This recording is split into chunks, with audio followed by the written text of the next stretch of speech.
শ্রদ্ধেয় মাহমুদুর রহমান ভাই আমার সাথে মনে হয় দীর্ঘ উনি যাওয়ার পর থেকে আজকে আমার সাথে ওনার দেখা হয়েছে এবং আমার অত্যন্ত প্রিয় ওনার কর্মকাণ্ড আমাদের নাগরিক ফোরামের কর্মকাণ্ডকে উজ্জীবিত করেছে।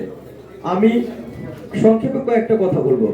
মাহমুদ ভাই নির্যাতিত হয়েছেন একদম নিকৃষ্ট ভাবে, মানে এটা পাশবিকতা। ফ্যাসিস্ট শেখ হাসিনা ব্যক্তিগতভাবে তাকে নিপীড়িত নির্যাতিত করেছেন।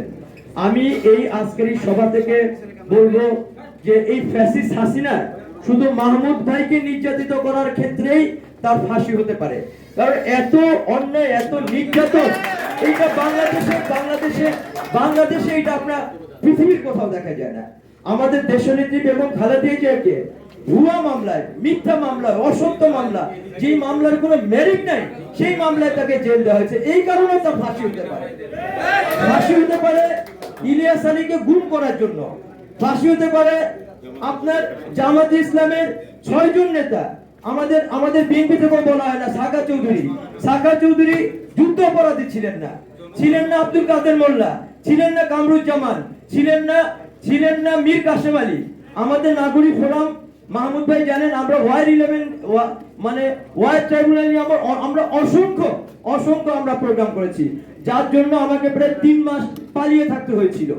আমি বলবো যে এই সংবিধান কি সংবিধান হবে, আমাদের পুরো অধিবক্তা বলে গেছেন এইটা বিএনপি, জামাত ইসলামী, হেফাজতে ইসলাম যারা এই দেশে জনগণের পক্ষে কাজ করেছেন, নির্যাতিত হয়েছেন, সুশীল সমাজ এবং সর্বশেষে জনগণের মতামতের ভিত্তিতে সংবিধান রচিত করতে হবে। সেটা অনুলিখন হোক বা সেটা সংশোধন হোক, সেটা জাতি নির্ধারণ করবে। আমি বলবো এই সংবিধানে থাকতে হবে নৈতিক শিক্ষা। আমাদের দেশে যে দুর্নীতি যে যা হয়েছে, বাংলাদেশে নৈতিক শিক্ষা বলতে কিছু নেই। দেশের অর্থনীতি ভেঙে গেছে।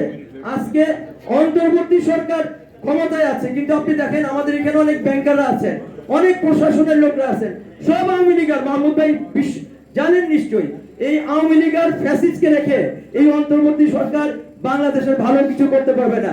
আমরা এখান থেকে দাবি করতেছি এদের সবাইকে এখান থেকে বাদ দিতে হবে।